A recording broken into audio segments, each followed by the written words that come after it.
Hello, in this video I will show you how to record screen on Honor Power.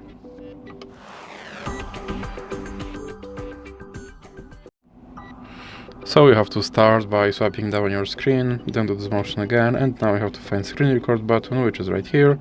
So you can tap on that and then click on settings, and now you have to click on permissions and select microphone and click allow while using the app. Now you can go back and go back again, and you have to scroll down on your screen and select screen recorder again. And as you can see, my screen recording has just started, and to save your recording you have to click on this red button right here. And as you can see, my recording is now saved. So that's it for this video. If you liked it, please remember to leave a like and subscribe.